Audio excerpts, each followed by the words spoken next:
चलिए अब उस प्रक्रिया पर आते हैं जिसका जिक्र बार बार हो रहा था, प्रोक्योर टू पे या P2P साइकिल। ये सुनने में तो लगता है खरीदने से पेमेंट तक का पूरा सफर। हाँ, ये MM मॉड्यूल का दिल है कह सकते हैं, P2P साइकिल।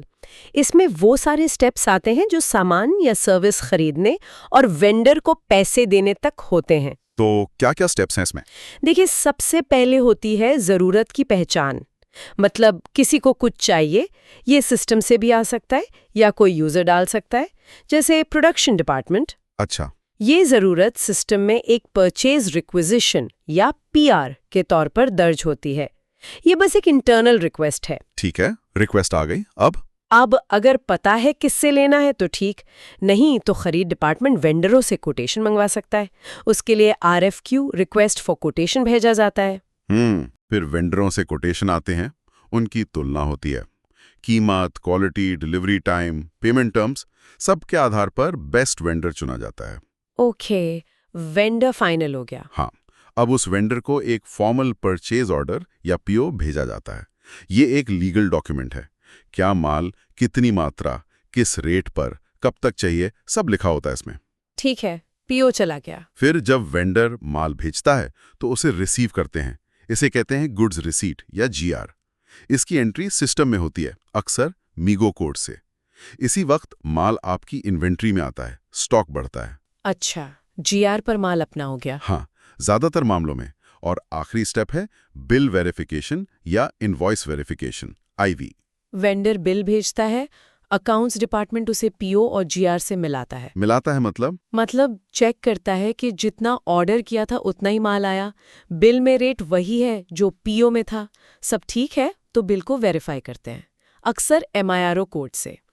इसके बाद ही फाइनेंस पेमेंट करता है। अच्छा, मटेरियल में लैपटॉप खरीदने का उदाहरण था, तो अगर ऑफिस के लिए 10 लैपटॉप चाहिए, हाँ, तो IT डिपार्टमेंट पहले PR डालेगा, फिर परचेजिंग टीम RFQ भेजेगी, कोटेशन कंपेयर करके PO जारी करेगी, लैपटॉप आने पर स्टोर वाला GR करेगा और बिल आने पर अकाउंट्स वाला उसे PO और GR से मिलाकर वेरीफाई करेगा, फिर पेमेंट होगा।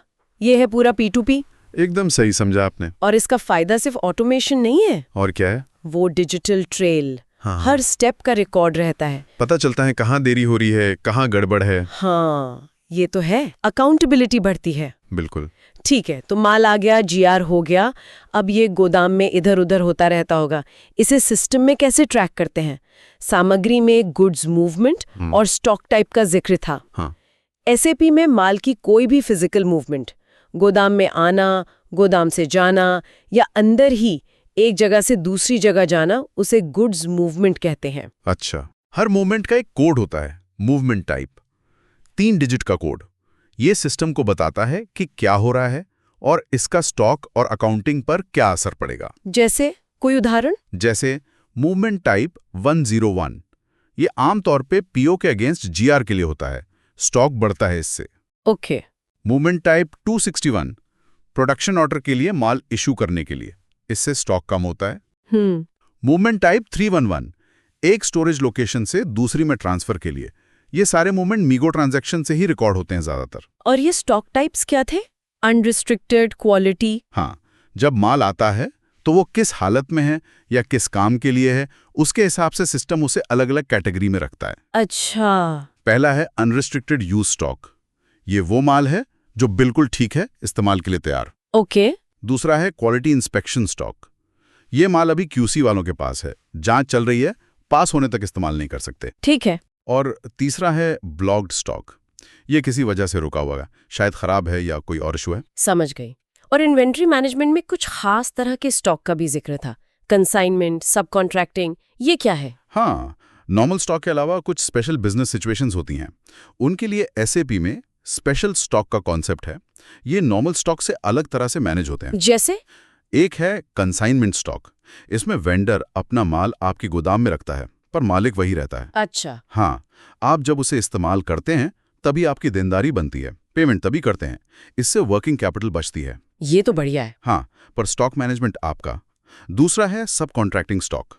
मान लीजिए आप कार बनाते हैं, आपने कुछ पार्ट्स वेंडर को दिए इंजन असेंबल करने के लिए। वो पार्ट्स जो वेंडर के पास हैं, वो स्टॉक प्रोवाइडेड टू वेंडर कहलाते हैं। हैं आपके ही, पर लोकेशन वेंडर की है। अच्छा, ताकि पता रहे कि हमारा कितना माल बाहर है। बिल्कुल। और भारत में जैसे इसके लिए चालान वगैरह बनता है माल भेजते समय, वो भी SAP मैनेज कर सकता है। अच्छा। और फिर प्रोजेक्ट स्टॉक है, किसी खास प्रोजेक्ट के लिए खरीदा माल। सेल्स ऑर्डर स्टॉक, किसी खास ग्राहक के ऑर्डर के लिए रखा माल। ओके। और इन्वेंट्री मैनेजमेंट का एक बहुत जरूरी हिस्सा है फिजिकल इन्वेंट्री वेरिफिकेशन। मतलब गोदाम में जाकर गिनती करना। हाँ, साल में एक बार या ज़्यादा बार असली स्टॉक को सिस्टम के स्टॉक से मिलाना। अगर फर्क है, कम या ज़्यादा, तो उसे सिस्टम में एडजस्ट करना। इसके लिए भी SAP में ट्रांजैक्शंस हैं, MI01, MI04, MI07 वगैरह। ये तो जरूरी है, वरना रिकॉर्ड गलत रहेंगे। बिल्कुल। और स्टॉक का फर्क सीधे प्रॉफिट पर असर डालता है।